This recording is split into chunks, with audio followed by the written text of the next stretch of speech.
She looked him dead in the eyes. Seoul's most wanted man. The billionaire every woman in the city had lost sleep over. And said the one word no one had ever dared say to his face. No. Not politely. Not with a blush. Not with the apologetic, fluttery hesitation most people use when they're terrified of offending someone powerful. Flat. Final. Like she was declining a mediocre appetizer. And Lee Jae-won? He smiled. Slow. Dangerous. The kind of smile that should have come with a warning label. Because no one had ever told him no before. And something in that word, in her, cracked something open in him that he hadn't even known was sealed shut. The night Georgia Hayes walked into that room, she wasn't thinking about impressing anyone. She was thinking about the distribution deal she needed to close before midnight, the sample shipment held up at customs, and whether the caterer had actually followed her instruction to keep the pork away from the main spread, because she'd specified that twice and nobody ever listened the first time. She was working, which is why she had exactly zero emotional bandwidth for what walked through that door at 9:14 p.m. She felt it before she saw it. A shift in the room's atmosphere, like a change in air pressure before a storm. The low hum of conversation didn't stop exactly. It just rearranged itself. Voices dropped half a register. Laughter became more deliberate. Shoulders straightened without their owners realizing. Georgia glanced up from her champagne glass, which she'd been holding purely as a social prop, barely touched, and saw him. Lee Jae-won. She knew the name the way everyone in Seoul's business world knew the name, the way you know the name of a weather system or a standing geological feature. He was simply there, in the landscape of this city, impossible to ignore and not entirely safe to get too close to. He was tall in a way that felt almost architectural, like his body had been designed with intention, every proportion considered. Broad shoulders sat beneath a charcoal suit jacket worn open over a black shirt with the top two buttons undone, which on a lesser man would have read as trying too hard, but on him read as effortless and faintly dangerous. The tattoos, ink climbing from his wrists, disappearing under fabric, caught the ambient light of the venue in shifting fragments. His hair was dark and polished, layered in a way that looked expensive and controlled, except for one careless section that had fallen forward over his forehead. That one piece of hair was doing a disproportionate amount of work in the room. Women turned. Full rotations. Some subtle, most not. Georgia turned back to her champagne. Her best friend and self-appointed life commentator, Celestine Park, materialized at her elbow the way she always did, suddenly at full volume with strong opinions already loaded. Georgia Renee Hayes, Celestine breathed. Her voice hushed in the way people get when they're looking at something that doesn't feel entirely real. Do you see what just walked into this building? I see a man in a suit, Georgia said. That is not just a man in a suit. That is Lee Jae-won. That is Seoul's most. I know who he is, Celestine. Then why does your face look like you're reading a grocery list? Because I'm here to close a deal. Georgia finally took a sip of the champagne. It was good. She noted that without enthusiasm and set the glass back down. Not to participate in whatever collective hypnosis is happening by the entrance.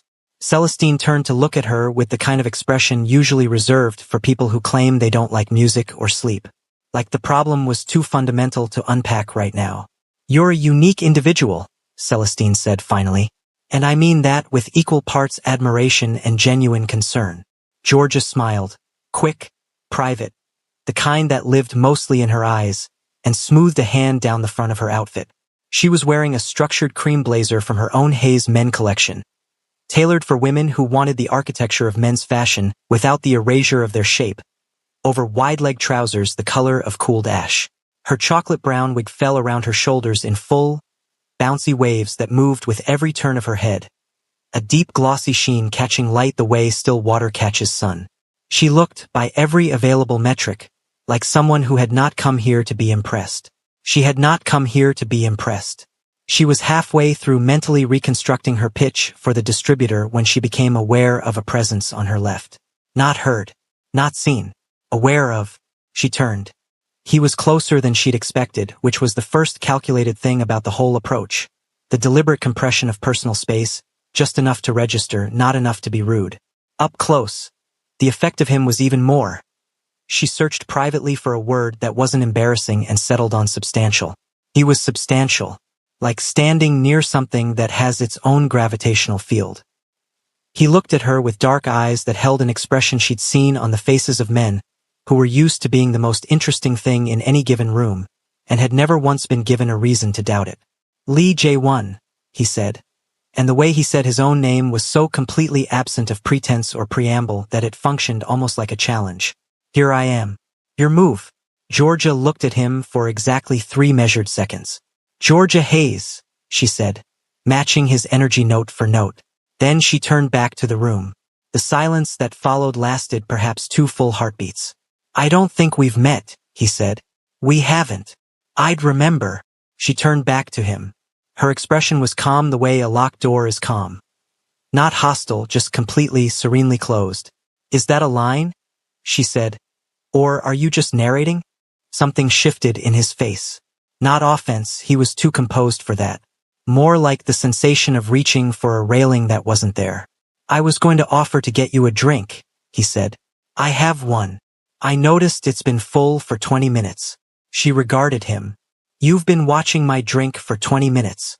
I've been watching you for 20 minutes, he said. And he said it the way men say things when they know the honesty of it will land like a slow burn compliment, wrapped in enough confidence that it can't be called desperate. Georgia smiled at him. It was a polite smile. Professionally warm smile. The smile of a woman closing a chapter. That's flattering, she said. Genuinely. But I'm working tonight, and I'm not interested. She picked up her champagne glass, tilted it slightly in a gesture that was both acknowledgement and farewell, and said, Enjoy your evening, with the clean finality of someone turning off a light, and then she walked away, not quickly, not with the self-conscious energy of someone retreating. She walked the way she always walked, like the floor existed specifically to be walked on, and she was simply doing it the courtesy.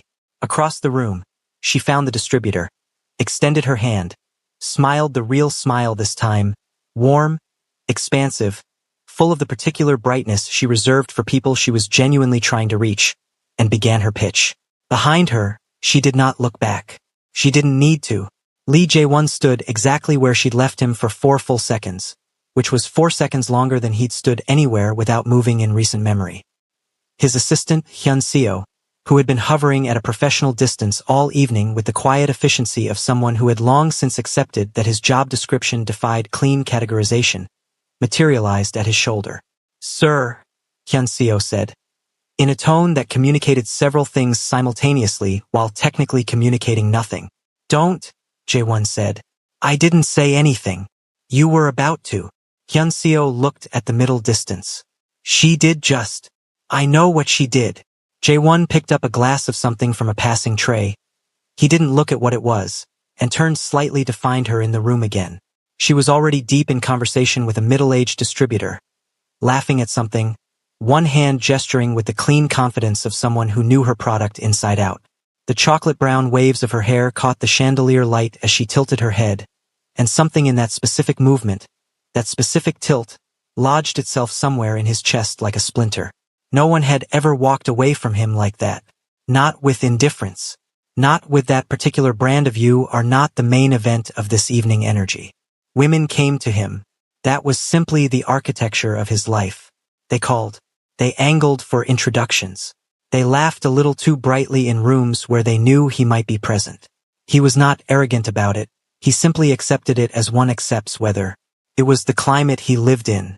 This woman had looked at him like he was a cloud she'd decided not to carry an umbrella for.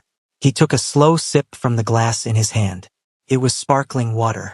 He set it back down. Who is she? He asked. Georgia Hayes, Hyun-seo said, already pulling up something on his phone with the reflex speed of a man who had learned never to be unprepared. American, 26. Founder and creative director of Hayes Men. Men's clothing label, mid to luxury positioning. Been operating out of Seoul for about 2 years. Started in New York. Before that, a fashion design program she apparently funded herself by working 3 jobs simultaneously. A pause. Her most recent collection sold out its pre-order in 4 hours. Jae-won said nothing for a long moment. She's been in Seoul 2 years, he said. Yes, sir. And I've never seen her before tonight. She doesn't typically attend this circuit. Tonight is reportedly an exception. She needs a specific distribution partner. Hyun-seo glanced up. She also, according to 3 separate sources I've cross-referenced in the last 90 seconds, does not date people in her industry. Jae-won turned to look at his assistant with an expression that Hyun-seo had catalogued under "this will become my problem." "I didn't ask about her dating life," Jae-won said. "No," Hyun-seo agreed. "But you were about to." Celestine found Georgia by the hors d'oeuvres table 40 minutes later, looking triumphant in the quiet, internal way Georgia did everything. Like victory was a private room she kept for herself. "I closed it," Georgia said without preamble. "The deal. Good." Celestine loaded a small plate with 3 different things and pointed one at Georgia. "Now can we discuss the fact that you rejected Lee Jae-won to his face in front of half of Seoul's fashion and investment circuit, walked away, and then apparently proceeded to have the most productive 20 minutes of your professional quarter?" "I didn't reject him," Georgia said. "I redirected him." "Babes." Celestine put the plate down. "He watched your glass for 20 minutes. Which is a little strange if you think about it. Which is romantic if you're a normal human person.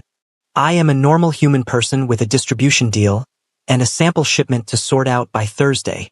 Georgia finally ate something, one of the small rice crackers, and nodded approvingly. "These are actually good." Celestine stared at her. "You know what you are?" Celestine said. "Efficient. A force of nature wearing a very beautiful wig." She shook her head slowly. "That man has never been told no in his life. I genuinely believe that. I believe he came out of the womb and the doctor said congratulations before he even asked." Georgia laughed. Sudden, surprised, the real one. And the sound of it moved through her chest like something warm being loosened. "He'll survive," she said. Across the room, through the shifting constellations of bodies in expensive clothing, Lee Jae-won stood with a glass he wasn't drinking from, watching her laugh at something her friend had said. His jaw was set. His eyes were very, very focused. He had the look of a man who had just decided something.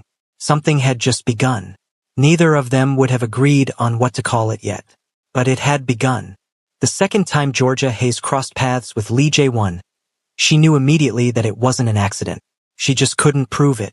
Yet, it was a Tuesday morning, which was her most sacred professional hour. The window between 7 and 10 a.m. where she moved through her studio on Mapogu's quieter side street with the focused, unhurried intensity of someone doing the thing they were built for. The studio smelled like fabric sizing and fresh coffee, and the faint cedar of the storage shelving along the back wall. Morning light came through the wide windows at an angle that turned everything the color of warm honey. Bolts of fabric were stacked and tagged along one side. Her current collection's technical sketches were pinned to the long corkboard that ran the full length of the eastern wall, charcoal lines, color swatches, measurement notations in her own cramped, decisive handwriting. She was standing at the cutting table in a slouchy rust-orange crewneck and high-waisted black trousers, her wig pinned up and away from her face in a loose topknot while she worked, when Celestine arrived with 2 coffees and the expression of someone carrying both caffeine and intelligence. "There's a man outside," Celestine said. Georgia didn't look up from the fabric she was marking. "There are many men outside. It's a public street. There is one specific man outside who is standing next to a matte black car that is aggressively understated for how expensive it obviously is, holding, and I need you to hear this part, flowers." Georgia's hand paused on the fabric marker for exactly half a second. Then she continued marking. "Not my flowers," she said. "He's looking at the studio door. People look at things." "Georgia." "Celestine." A beat. "It's him," Celestine said. Georgia set down the marker, straightened, and rolled her shoulders back with the composure of someone deciding how to lift something heavy. Then she walked to the window and looked. It was him. Lee Jae-won was standing on the pavement outside her studio with the casual, unapologetic confidence of a man who had decided that public space was simply wherever he chose to be standing. He was in dark trousers and a fitted navy jacket, no tie, collar open, looking like he'd arrived from somewhere important and was about to go somewhere more important, and had simply decided to be here in between. In his left hand, held with the same careless ease with which he seemed to hold most things, was a bunch of flowers. Deep amber ranunculus and pale ivory stems, wrapped in brown paper, bound with simple twine. Not a florist's elaborate arrangement. Something that had been selected with more thought than spectacle. Georgia stared at the flowers for a moment longer than she intended to. Then she put her marker back in its tray, smoothed her crew neck and walked to the door. She opened it. He turned. The half-smile arrived first. That slow, unhurried thing that moved across his face like he had all the time in the world and knew it. "You knew I'd be here," she said. "Not a question." "You're always here on Tuesday mornings," he said. "You arrive at 7:03. You order coffee at 8:15 from the place 2 doors down. Oat milk, no sugar, whatever seasonal flavor they have. You don't take meetings before 10. He paused. "Your assistant posts your studio hours on the Hayes Men website." Georgia leaned her shoulder against the doorframe, crossed her arms, and looked at him with the same measured, unreadable patience she used in boardrooms where men underestimated her. "So you researched me," she said. "I paid attention," he corrected, "to information that was publicly available. To you." She let the silence sit there for a moment. Not uncomfortable, just deliberate. Then she looked at the flowers. "I'm not going to take those," she said. "They're not a transaction," he said. "They're just flowers." "Nothing from you is just anything," she said. "That's the problem with men like you. Everything is a move." He tilted his head slightly. Something behind his eyes shifted. Not offended, not deflated, more like a recalibration. Like he was genuinely thinking about what she'd said rather than constructing a counter. "What if I told you," he said slowly, "that I've never had to make moves before, that this is actually a pause?" Something almost vulnerable flickered across his face, just for a second, before the composure closed back over it like water over a stone. New territory. Georgia studied him. She had a very good internal system for detecting performance. She built it over years of being underestimated and overcharmed in equal measure. It was calibrated and reliable. It was, right now, returning slightly complicated results. "You've never had to try," she said. "No. And you want me to find that charming?" "I want you to find it honest," he said. Another silence. Longer this time. Then something moved in George's expression. Not a crack. Nothing so dramatic. More like a seam. The smallest acknowledgement that this man was sharper and less predictable than his reputation had suggested. She reached out and took the flowers. Not warmly, with the brisk efficiency of someone accepting a package. But she took them. "You have 5 minutes," she said, stepping back from the doorway. Not quite an invitation. Provisional clearance. He walked in. Inside the studio, J1 moved the way people move when they're trying very hard not to look like they're absorbing everything, which meant he was absorbing everything. His eyes tracked the corkboard, the stacked fabric, the sketches, the precise organized chaos of a creative mind that knew exactly where everything was even when it looked scattered. Celestine, who had positioned herself behind the pattern table with a coffee and zero intention of leaving, watched him with the focused attention of a wildlife documentarian. He stopped in front of the corkboard. "This is the new collection?" he asked. The one that sold out pre-order in 4 hours." Georgia set the flowers on the edge of the cutting table and returned to her work. "You did your research. I told you. I paid attention." He turned from the board and looked at her directly. The directness was one of his more disarming qualities. Most powerful people looked slightly past you, at the space where their next interest was forming. He looked at you fully, like you were the most relevant thing in the current landscape. "Your work is exceptional." "I know," she said, without inflection. Celestine inhaled sharply behind her coffee cup and looked at the ceiling to avoid laughing. J1 blinked once. Then, and this was the thing that Georgia clocked without meaning to, he smiled. Not the slow, performative smile from the night of the event. Something smaller, realer, like he'd been caught off guard by delight. "I like that," he said. "Most men don't." "I'm not most men." "Every man who is not most men says that," Georgia said, finally looking up at him. "It has never once been a unique observation. You know what's actually unique? Men who show up differently. Not men who say they show up differently." The room held that for a moment. J1 pulled out the stool from under the corner workbench, not asking permission, but not presumptuous about it either, some precise calibration between the two, and sat down. He leaned his forearms on his knees. The jacket pulled slightly across his shoulders. The fallen strand of hair was doing its usual thing across his forehead. "Then let me show up differently," he said. Georgia set her fabric marker down for the second time that morning. She turned fully to face him. Celestine had gone very still in the way she went still when something was about to happen and she wanted full sensory recording of it. You want to pursue me? Georgia said. Yes. Despite the fact that I told you no. You told me you weren't interested, he said. Which I respect. But I also think. You think it's a challenge. I think, he said carefully, that you're the most interesting person I've been in a room with in a very long time, and I don't want to let that go without knowing if there's something there. Georgia looked at him for a long, steady moment. Then she did something he hadn't predicted. She laughed. Not the polite, defusing kind.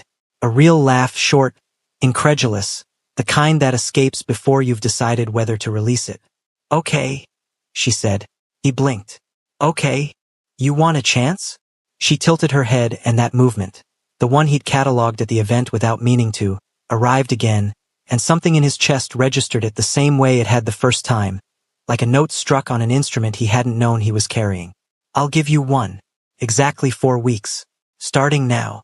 She held up 4 fingers. If you can make me fall for you in 4 weeks, genuinely actually fall, not perform falling, then fine. You win. He stared at her. And if you can't, she continued, calm as a prepared statement, you leave me alone. Completely. No follow-ups. No flowers on a Tuesday. No showing up at my door with that face. With what face? That face, she said, gesturing vaguely at all of him. Celestine made a sound behind her coffee cup that she converted, barely, into a cough. J1 held George's gaze. Something was moving behind his eyes, not calculation, not the automatic confidence of a man who didn't know how to lose. Something more complex than that. The beginning, maybe, of genuine want. The kind that arrives before the mind can organize it into strategy. For weeks, he said. For weeks. He stood up from the stool, straightened his jacket, looked at her with the full, unguarded weight of his attention. Done, he said. He walked to the door, paused in the frame, hand on the edge, and looked back over his shoulder. And for just a moment, with the morning light coming in from the street behind him and that one piece of hair falling across his forehead, he looked less like Seoul's most powerful bachelor and more like a man standing at the edge of something he hadn't mapped. For what it's worth, he said, I'm going to win.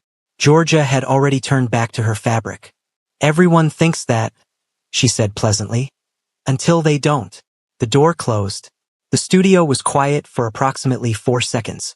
Then Celestine stood up from behind the pattern table, knocked over her coffee, caught it, barely, pointed at the door, pointed at Georgia, and opened her mouth. Not a word, Georgia said. I have several words. Celestine. He said that face, Georgia. He said with that face like he already knows what his face does to people and is mildly embarrassed about it. I'm working. You gave Lee J1 a dare. Celestine spread both hands wide. You are a woman who looked at Seoul's most wanted man and said sure, but you've got a month, set the timer. Do you understand how unhinged that is? In the most magnificent possible way. Georgia picked up the amber ranunculus from the edge of the cutting table. She looked at them for a moment. Just a moment, private and unguarded. Then she carried them to the back shelf and set them in the empty glass vase near the window, where the morning light hit them at that particular honey-warm angle. She said nothing. But she didn't throw them out. Celestine saw this, filed it away, said absolutely nothing about it, which cost her more than she would ever admit. That afternoon, J1 sat in the back seat of the car on the way to a meeting he could have rescheduled without consequence and stared at nothing in particular through the window. For weeks, he'd accepted the terms without flinching, which was accurate to how he operated. He didn't negotiate timelines when he was certain of outcomes. And he was almost always certain of outcomes. Almost. He turned the variable over in his mind the way you turn a coin. Not nervously, just repetitively, feeling for the weight of it. She had taken the flowers. She had given him a door, slim and provisional as it was. She had laughed, and that laugh, unguarded and quick and genuinely surprised out of her, had told him more about her in 2 seconds than most people's carefully curated performances told him in an hour. She wasn't uninterested. She was defended. There was a difference. He understood defended. He lived in a version of it himself, though he'd never examined it closely enough to name it. Hyun Seo, he said. His assistant looked up from the front passenger seat. I need to know everything she loves, Jaewon said. Not what she's known for professionally. What she loves. Food. Routines. What she does on weekends. What matters to her when no one is watching. Hyunseo made a note. He had the expression of a man who had just seen the opening chapter of something long. And, Jae-won added, almost as an afterthought, cooking classes. Find me the best one in the city. A pause. You want to take a cooking class, Hyunseo said. I want to take the best one. Sir, with respect. Last year you tried to make ramen in the penthouse and the building's fire suppression system. Find me the class, Hyunseo. Hyunseo turned back to his phone with the quiet resignation of a man who had made peace with his life choices. In the window's reflection, barely visible, Jae-won was almost smiling. For weeks, one mission, one woman who had built walls so well she'd forgotten to leave a door. He was going to find it anyway. The cooking class was held in a narrow, warm-lit kitchen studio in Yongsan, run by a woman named Chef Bora who was approximately 5 feet tall, 62 years old, and possessed zero tolerance for incompetence regardless of the net worth attached to it. Jae-won arrived on a Wednesday evening in a fitted black henley and dark trousers, flanked briefly by Hyunseo, who handed him an apron at the door with the solemnity of someone passing off a relay baton in a race they personally had no interest in running. The other participants are home cooks, Hyunseo said. Hobbyists. You should know that going in. That's fine. One of them is a retired postal worker named Mr. Kwon, who has apparently been attending for 3 years. Also fine. Chef Bora has a policy about phones. What policy? Away. Completely. No exceptions. Hyunseo paused with the careful neutrality of a man delivering news about a natural disaster. She confiscated a Chable Air's device last spring and did not return it until the end of the session. Jae-won looked at the apron in his hands. It was pale yellow with a small embroidered radish near the hem. He put it on. Go home, he told Hyunseo. I'll be in the car. Go home. Hyunseo went to the car. The first session lasted 2 hours and 40 minutes, which Jae-won would later describe to no one, because he told no one about this, as the most humbling experience of his adult life. It wasn't that he was bad in a simple, correctable way. It was that he was bad in a manner that suggested a foundational disconnect between his hands and any reasonable culinary intention. He burned the garlic in the first 7 minutes. Not singed, not overbrowned, carbonized. While Mr. Kwon next to him produced a perfectly golden, fragrant base that smelled like something's grandmother had made it. Chef Bora appeared at his elbow with the quiet materialization of someone who had seen every category of kitchen disaster and had stopped being surprised approximately a decade ago. She looked at the pan. She looked at him. You've never cooked before, she said. Not unkindly. Forensically. I've reheated things. That is not cooking. She removed the pan with a swift, practiced motion, set it aside, and handed him a clean one. We start again. Smaller flame. You're not trying to punish the food. You're trying to talk to it. Mr. Kwon, without looking up from his own station, nodded with the slow gravity of someone confirming a life philosophy. Jae-won started again. By the end of the session, his dish was technically edible. Chef Bora described it as showing early signs of effort, which in her vocabulary, he gathered from the other participants' reactions, was roughly equivalent to a standing ovation. He drove home at 10:15 p.m. smelling like scorched sesame oil and something vaguely hopeful. He came back on Friday, and the following Wednesday, and the Friday after that. By the end of the second week, he could make a clean, properly seasoned doenjang jjigae. Mr. Kwon tasted it, made a sound of moderate approval, and said your knife work is still emotional, which was the most useful critique Jae-won had received about anything in recent memory. He practiced in the penthouse kitchen on the nights between classes, standing at the marble counter in a plain t-shirt with his sleeves pushed up, ink visible along his forearms, following handwritten notes he'd taken during sessions with the same concentrated precision he brought to acquisition briefs. His housekeeper, Mrs. O, who had worked for him for 4 years and had never once seen him operate the stove, stood in the kitchen doorway on the third night of this and simply watched in silence for a full minute before deciding she had witnessed enough and going to bed. He wasn't cooking to perform. He was cooking because Georgia loved it. Loved it the way people love things that restore them, the way she apparently moved through her kitchen on Sunday mornings like the rest of the week's weight lifted off her shoulders with every pot she lifted. He'd learned this from 3 different sources, none of them intrusive. A profile interview she'd done for a Korean design magazine 8 months ago, An offhand comment her brand's social media had captured at a pop-up event, and Celestine, who, he was increasingly convinced, was the most unwittingly generous intelligence source he had ever encountered, simply because she narrated George's life at full volume in public spaces and apparently saw no reason to stop. He wasn't cooking to impress her. He was cooking to understand her, to stand inside the thing she loved and feel what she felt there. That distinction, had he examined it at the time, would have told him something important about where this was already going. He wasn't examining it yet. The dog arrived on a Thursday. His name was Biscuit. This was not J1's choice.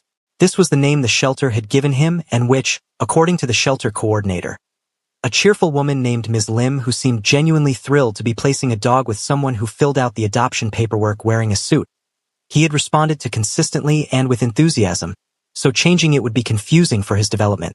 J1 had said fine. Biscuit was a golden retriever, 14 months old, floppy-eared, with the specific kind of wholehearted, unconditional energy that operates without asking permission. He entered the penthouse at full velocity, slid on the polished floor, recovered without embarrassment, and immediately put his nose into every corner of the space with the investigative enthusiasm of someone who had been waiting their whole life for this assignment. J1 stood in the middle of his living room and watched this. Then his eyes started watering. Then his nose. He'd known, abstractly going into this, that he was allergic to dogs. He'd been allergic since childhood, not severely, not in any life-threatening sense, but persistently and inconveniently, the kind of allergy that announces itself with itchy eyes and a general sense of betrayal from his own immune system. He had done the research. Antihistamines, air purifiers, he'd ordered 3, the best available, installed in the main rooms before Biscuit arrived. He had a standing prescription refill organized. He had, at Hyunseo's suggestion, also purchased a very expensive robotic vacuum that ran on a schedule. What he had not fully accounted for was Biscuit himself. Specifically the fact that Biscuit had opinions about personal space, and those opinions were that it did not exist and should not exist, and that the correct distance between himself and a human he had decided to love was 0 centimeters. By Thursday evening, J1 was sitting on his couch with a sneeze that had arrived in a series of 5, antihistamine taken, air purifier humming, Biscuit's enormous warm head resting directly on his thigh with the settled confidence of someone who had found their place in the world and intended to stay there. J1 looked down at him. Biscuit looked up. His tail moved slowly.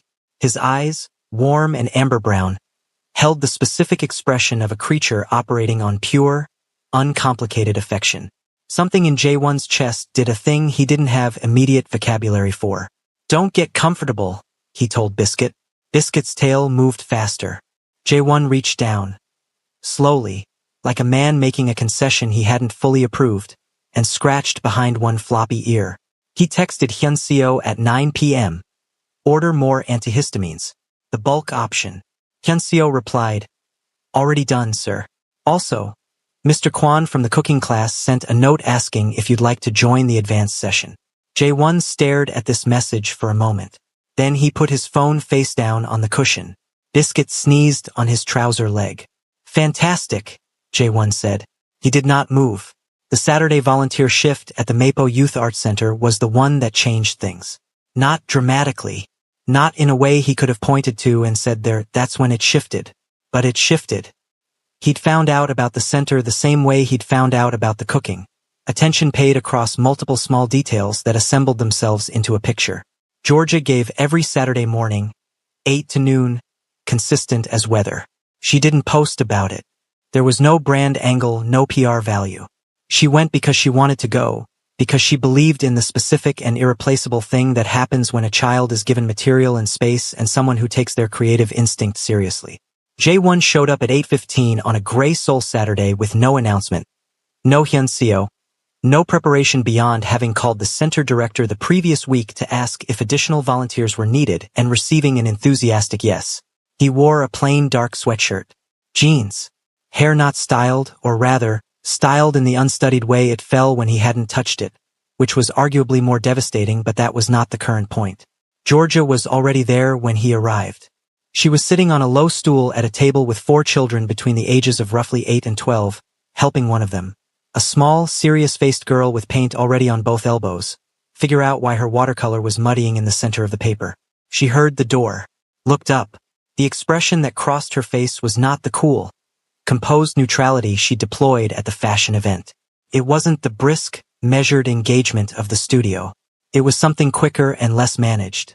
A flicker of genuine surprise, with something underneath it that she shuddered before it could be read clearly. "You're here," she said. "You needed volunteers," he said. The director confirmed. She looked at him for a long moment. That particular look she had, the one that felt like being read rather than seen, like she was checking for the seams in a thing to find out if it was real. Then she nodded once and pointed to the table at the far end, where a boy of about 10 was staring at a blank canvas with the expression of someone facing down a personal enemy. "His name is Taeyong," she said. "He wants to paint his grandmother's hands but doesn't know how to start. Help him figure it out." Jae-won walked to the table and sat down. He had no formal art knowledge. He told Taeyong this immediately, which made the boy look at him with renewed interest, the way children respond to adults who don't perform competence they don't have. "Then how do we do it?" Taeyong asked.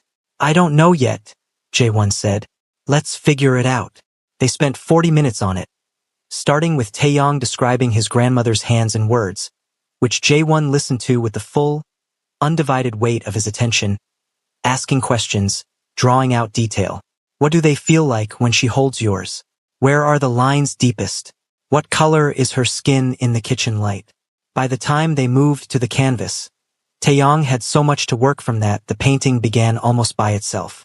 At one point Georgia passed behind them and slowed down. She looked at the canvas, looked at Jae-won, who was leaning forward on his forearms pointing at something on the page and talking to Taeyong in a low, even voice. She didn't say anything, but she slowed down, and she didn't look away for a few seconds longer than necessary.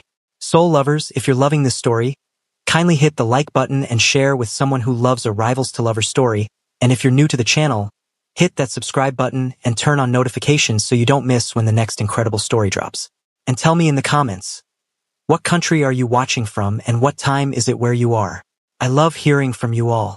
Now back to the story. On the way out at noon, walking through the light that had shifted from gray to the particular pale gold of a Seoul winter morning making its best effort, Georgia fell into step beside him on the pavement without quite meaning to. "You didn't tell anyone you were coming," she said. "No. No cameras. No post. Nothing. That's not why I came." She was quiet for half a block. Their breath made small clouds in the cold air. Biscuit, who Jae-won had left at the penthouse today, partly because he was still negotiating their relationship, and partly because bringing a dog to a children's art center felt like showing your whole hand, was probably currently destroying something expensive. "Taeyong's painting was good," she said. "It was his," Jae-won said. "I just asked questions." Georgia looked sideways at him, just briefly. "That," she said, "is actually the whole job." She peeled off at the corner. Her studio was 3 blocks east. She had afternoon work. She had always had afternoon work. And he watched her go, the chocolate brown waves moving against the back of her coat with every step, unhurried, fully herself. Something in his chest was doing that thing again. He took an antihistamine, though Biscuit wasn't nearby, which suggested the allergy had expanded its territory somewhat. He walked back to the car. He had 2.5 weeks left. For the first time since accepting the terms of a dare, he'd been certain he would win with ease. He felt something that wasn't certainty. Something that was considerably more interesting than certainty. Something that felt if he was being precise about it, and he was always precise, uncomfortably close to stakes.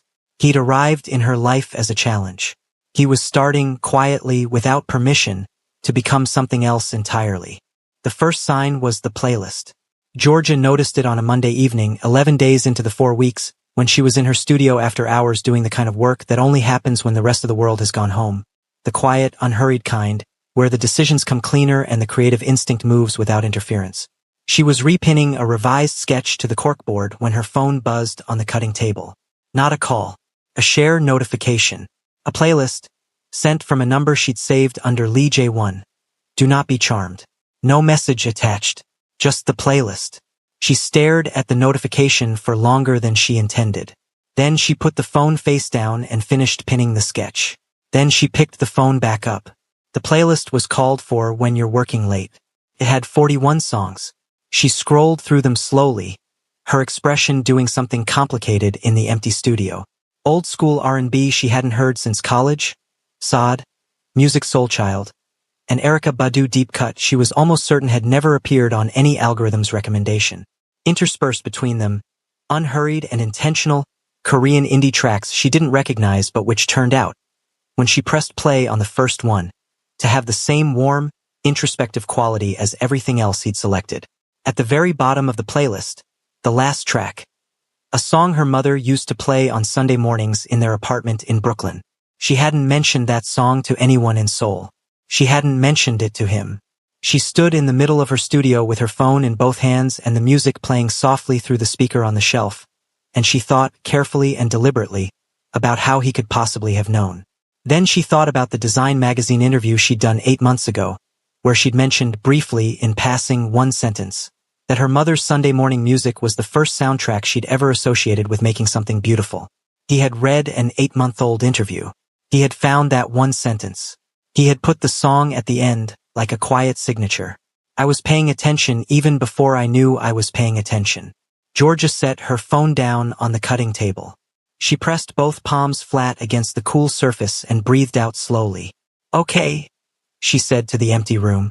Soft, private. Not quite a surrender, more like an acknowledgement. The sound of a woman marking a shift she hadn't authorized but couldn't honestly deny. She did not tell Celestine about the playlist that night. She told her 2 days later, which was its own kind of admission. The second sign was the extra portion. Sunday morning, her kitchen. The one space in her soul life that was entirely and unapologetically hers. She'd repainted the walls herself the first month she'd moved in. A deep, warm terracotta that held the morning light like cupped hands. Copper-bottomed pots she'd shipped from home. A cast-iron skillet her grandmother had used before her. Seasoned so deeply it was practically part of the family. She cooked on Sunday mornings the way other people meditate. Fully present, unhurried, the week's residue falling away with every careful preparation.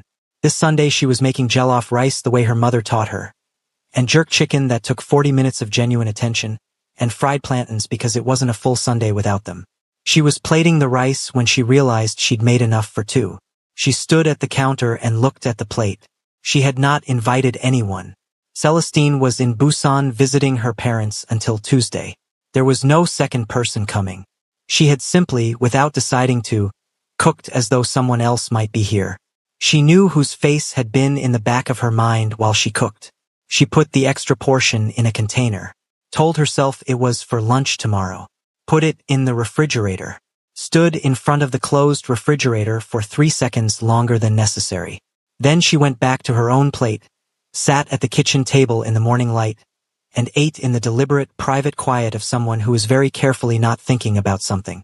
She was thinking about it the entire time. Celestine came back from Busan on Tuesday and within 4 hours had assembled a complete forensic picture from 3 separate pieces of evidence. The playlist, which Georgia had eventually, reluctantly admitted to, the cooking incident, which Georgia described as a logistical error, and the fact that Georgia had, twice in the past week, checked her phone within 90 seconds of waking up. You check your email first thing, Celestine said. They were in Georgia's kitchen. Celestine on the counter with a bowl of the leftover jollof rice she'd found in the refrigerator. Georgia at the table pretending to review production notes. You have checked your email first thing every morning since I have known you. It is one of your most consistent qualities. You once said, and I'm quoting directly, that email was the only thing worth looking at before 10 a.m. because at least email didn't have feelings. I still believe that. Then why are you checking your messages? Georgia looked up from her notes. I have business messages. At 6:53 in the morning. Business doesn't sleep, Celestine. Celestine pointed her fork at her. His name starts with L and ends in EJ1. Georgia returned to her notes. You're slipping, Celestine said, not unkindly. And I want you to know that I think it's beautiful. I think it's the most beautiful thing I've seen since you opened this studio. I also think you're going to fight it for at least another week before you let yourself feel it without a disclaimer attached. I'm not. You cooked for him. In your head. In your most sacred space. On your most sacred morning. You cooked for a man who wasn't there. Celestine set the bowl down. Her voice was quieter now. The underneath version of her. The one that lived beneath the comedy and came out when something mattered. Georgia. When was the last time you did that? thought about someone that way without meaning to. Georgia was quiet. It had been a very long time. Long enough that she'd quietly decided the capacity for it might have atrophied. Long enough that she'd built her life around its absence so thoroughly that the architecture of her days had stopped leaving room for it. "He's doing it on purpose," she said finally. "Yes," Celestine agreed. "And somehow that's not the point anymore, is it?" It wasn't the point anymore. That was the problem. It had started as a controlled experiment. She'd issued the dare with the cool confidence of someone who knew the outcome in advance, who had examined the variables and assessed the risk and determined that a man like J1, accustomed to everything arriving easily, would last approximately 10 days before his attention drifted to something more immediately rewarding. She had not accounted for the cooking class he attended 3 times a week and spoke of to no one. She found out about it from Mr. Kwan, who turned out to be the uncle of one of her fabric suppliers, who mentioned, with genuine warmth, that his Wednesday evening class had a new participant who burned everything enthusiastically and took notes between sessions like a graduate student preparing for a final.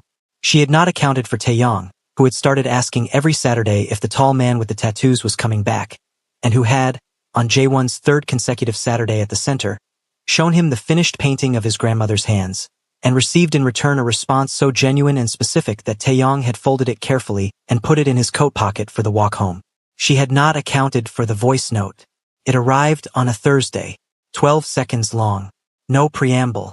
"I made doenjang jjigae tonight without burning anything. Chef Bora said it was acceptable. I think that's the best thing anyone has ever said to me." That was it. No ask. No follow-up. Just a 12-second window into a man who was becoming, incrementally and without announcement, someone different from the person who had walked into that event 2 weeks ago. Georgia had listened to it 3 times. She had not replied. But she had saved it. The crack, when it came, arrived on a Friday evening at a small gallery opening in Insadong that they both attended separately and ended up at together in the way that had stopped feeling like coincidence and started feeling like gravity. She was standing in front of a large abstract canvas. Deep indigo blues bleeding into raw sienna at the edges. A painting that felt less like something to look at and more like something to stand inside. When she heard him behind her, she knew it was him before she turned. The particular quality of his presence in a room had become, over the past 2.5 weeks, something her nervous system had apparently decided to file under significant without consulting her first.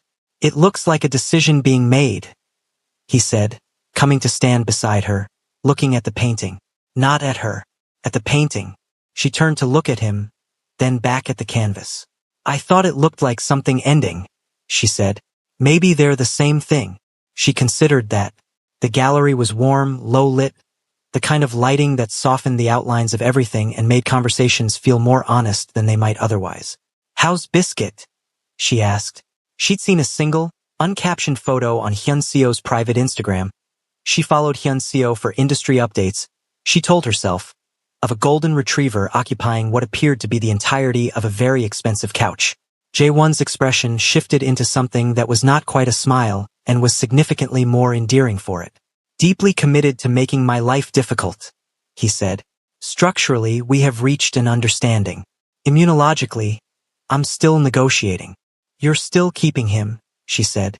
"Even with the allergy?" "Yes." "Why?" He turned to look at her then. Directly. The full weight of it. "Because he matters to you. And things that matter to you have started to matter to me." The gallery hummed softly around them. Somewhere behind them a glass was set down. A conversation rose and subsided. Georgia looked at him for a long, unguarded moment. Longer than she'd allowed herself before. Longer than the measured, calibrated glances she'd rationed across the past weeks. She looked at the tiredness around his eyes that wasn't defeat but effort. Genuine, consistent, quiet effort. She looked at the strand of hair across his forehead. She looked at his hands, relaxed at his sides, the ink at his wrists just visible below his cuff. Something in her chest moved. Not dramatically, not like a wall coming down, like a door, long locked, finding that the mechanism had quietly, without permission, begun to give. "J1, she said, his name unadorned. First time without the last name's professional distance. Something in his expression changed when she said it. Subtle, like a breath taken carefully. "I need you to know," she said, measured and honest in the way she did everything, "that I didn't expect you. I didn't expect you either, he said.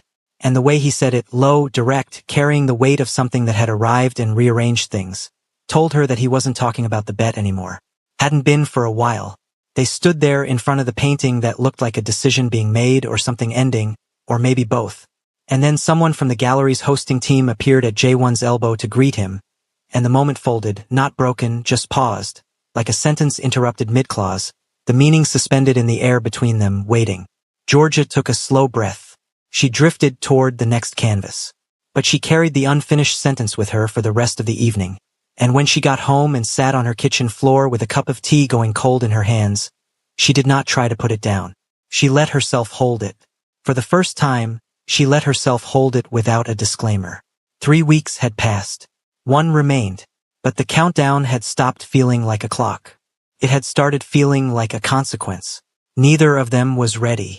Both of them already knew. The last week arrived without ceremony.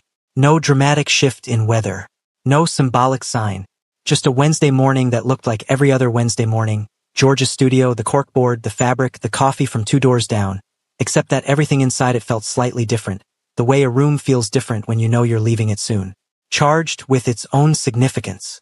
More itself than usual. She was on a call with her New York production partner when Jae-won's name appeared as a notification on her screen. Not a message. A photo.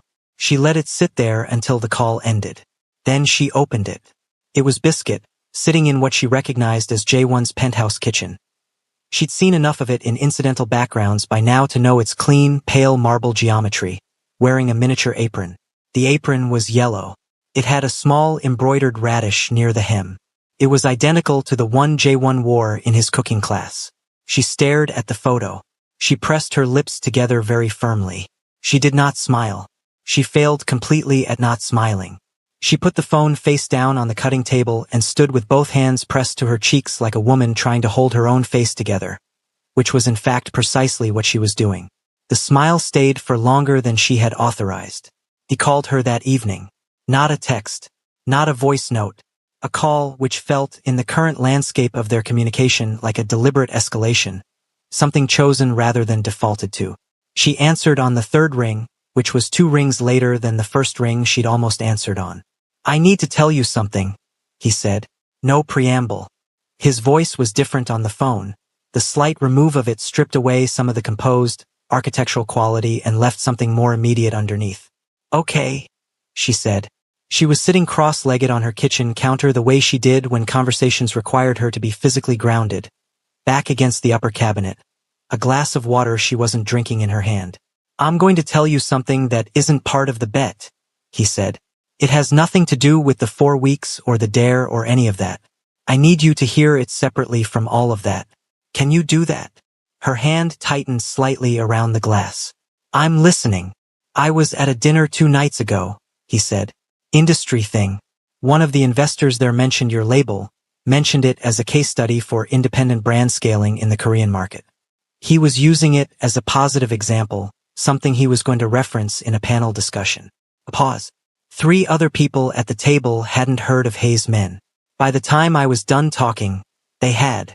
Georgia was quiet. I didn't do it strategically, he said. I didn't do it to impress you or to earn something. I did it because someone was talking about your work and not saying nearly enough, and I apparently, a beat like he was choosing the next words carefully, have a lot of feelings about that. The kitchen was very quiet around her. Outside, Seoul moved through its evening, indifferent and continuous. Inside, something in Georgia's chest was doing something she had stopped trying to name and simply started allowing. You advocated for my brand, she said, to investors, without telling me. Yes. Why are you telling me now? Because I don't want anything between us that isn't honest, he said, including the things I do when you're not watching. She set the water glass down very carefully on the counter beside her. Jae-won, she said. I know, he said quietly, like he already knew what she was feeling, like he'd felt it arrive in his own chest first and had been waiting for it to reach her. They stayed on the line in silence for a moment. Not empty silence, but the kind that's full of everything that words would only approximate. I'll see you Saturday, she said finally. Saturday, he agreed. She ended the call. sat on her counter in the quiet kitchen with the terracotta walls holding the low evening light. Thought about walls. About what it actually takes to build them.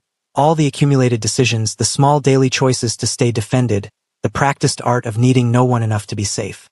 Thought about what it takes to make someone want to come out from behind them. Not force. Not performance. Just attention.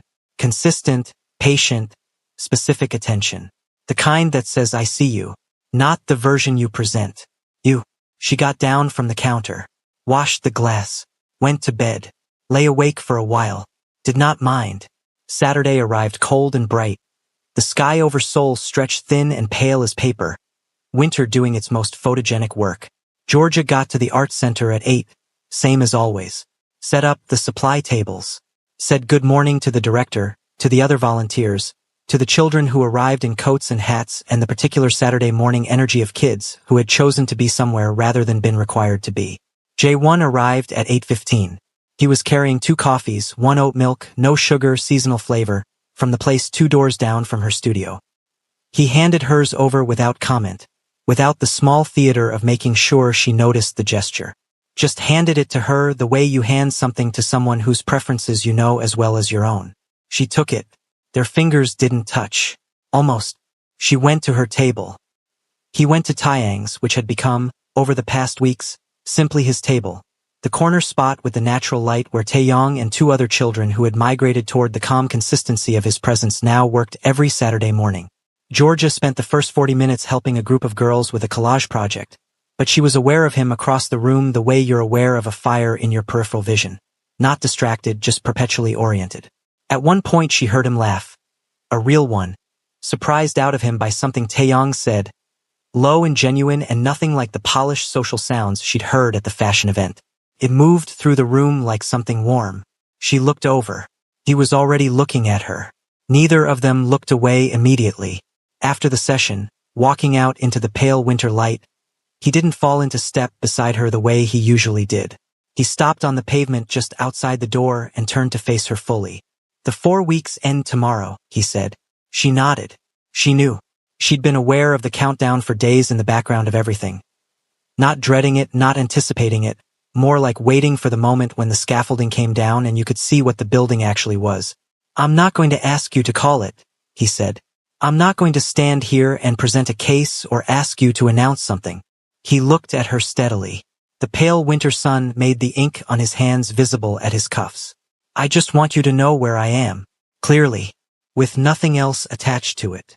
She waited. I came into this thinking it was a challenge, he said. Something to win. Which is, I know how that sounds. I know what kind of man that makes me look like. A slight pause. Not shame, honesty. The kind that costs something. But somewhere in the middle of burning garlic and learning that I apparently cannot be trusted around a cutting board without supervision. And sitting on a floor with a dog I'm allergic to who has decided I'm his person. He stopped. Looked at her in a way that was completely unguarded. No performance. No architecture. Just a man standing in the cold in front of a woman and telling the truth. I stopped thinking about winning. I stopped thinking about the bet. I just wanted to be near you. Wanted to know you. Wanted to be the kind of person you'd look at without calculating the exit. The street was quiet around them. A distant truck. A bird somewhere above the roofline. Georgia looked at him for a long moment. That full, reading look. Checking the seams. Finding none. You know what I've never told anyone? She said. He waited. I built everything alone on purpose, she said. Not because I had to, because I decided early that needing people was a variable I couldn't afford. That caring about something you can't control is a structural weakness. She said it clinically, the way you describe something you've examined so many times it's lost its emotional charge. But underneath the clinical framing, he heard it, the specific kind of tiredness that comes from defending something for so long you've forgotten what you were defending against. I made myself very good at not needing things. I know, he said quietly.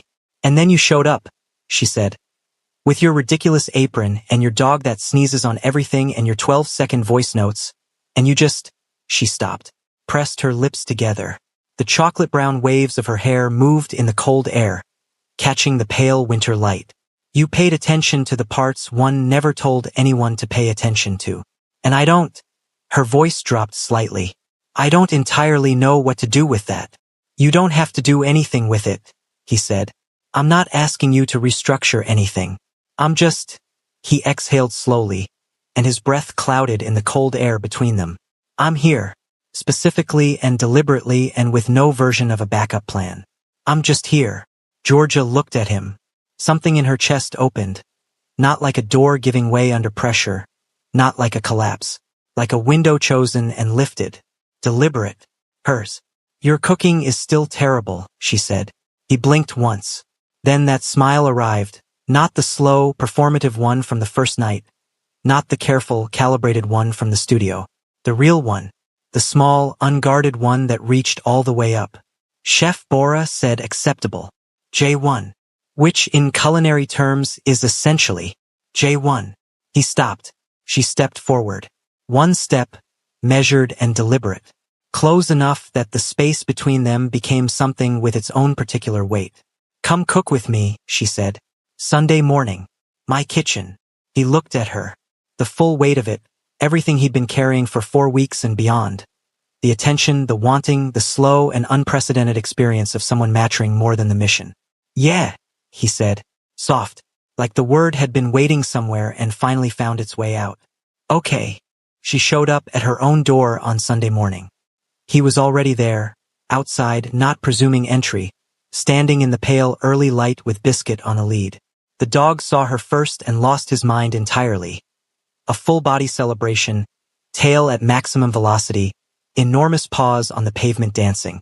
Georgia crouched down and let Biscuit put his nose against her face, which he did with the complete, absolute commitment of a creature made entirely of affection. She laughed. The real one, the surprised one, the one that escaped before she'd approved it. When she stood, J1 was watching her with an expression she hadn't seen on him before. Something entirely undefended. Something that had quietly, without announcement, made itself at home on his face and had no interest in leaving. He likes you, J1 said. He likes everyone. No, he said. He really doesn't.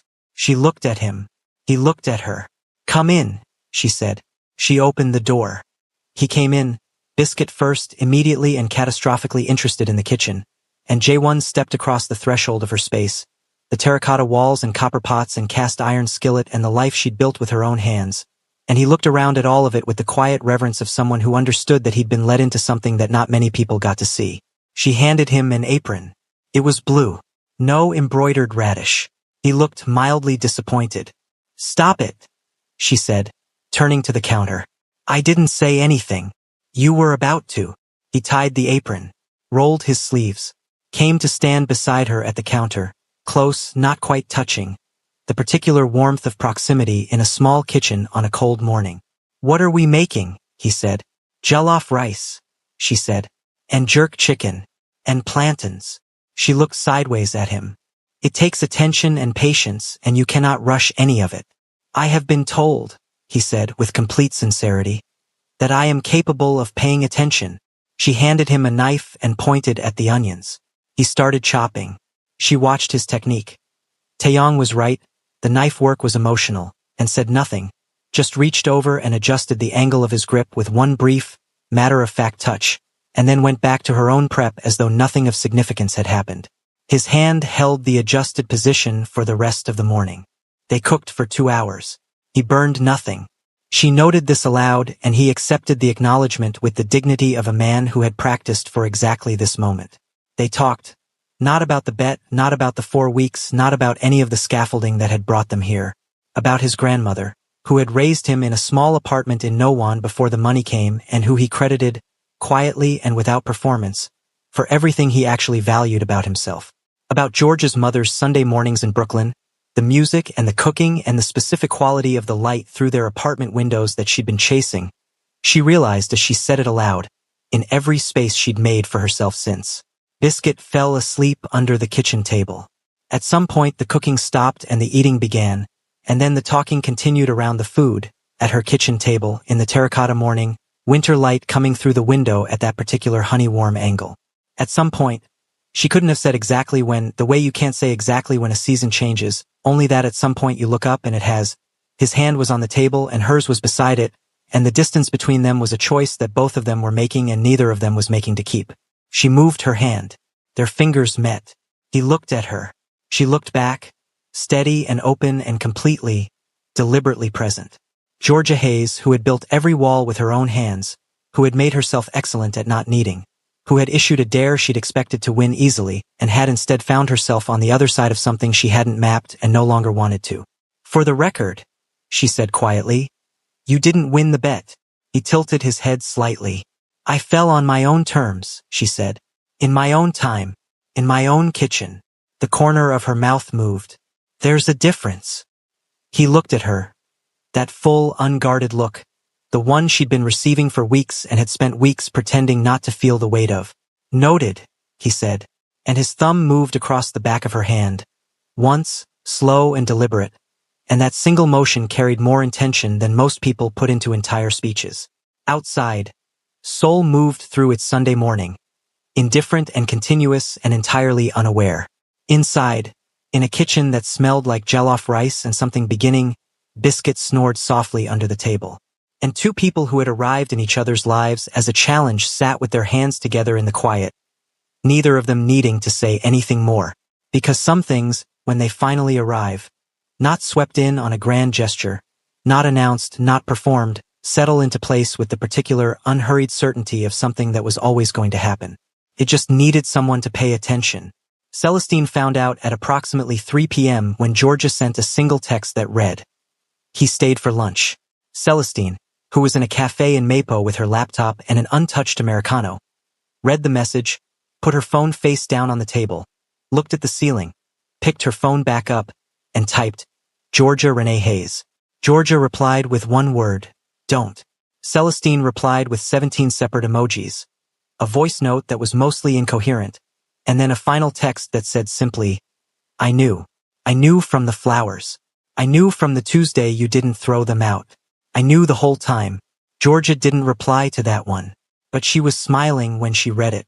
And across the city, in a terracotta kitchen, with a golden retriever asleep under the table and a man washing dishes at the sink while she revised production notes at the table, and the afternoon light turned everything gold and unhurried and completely, thoroughly real, she was still smiling. If the story moved something in you, made you laugh, made you feel, subscribe right now if you haven't. Turn on notifications, because the next one is already coming and you do not want to be late. Drop your country and your local time in the comments. Every single one. Let's see how far the story has traveled tonight.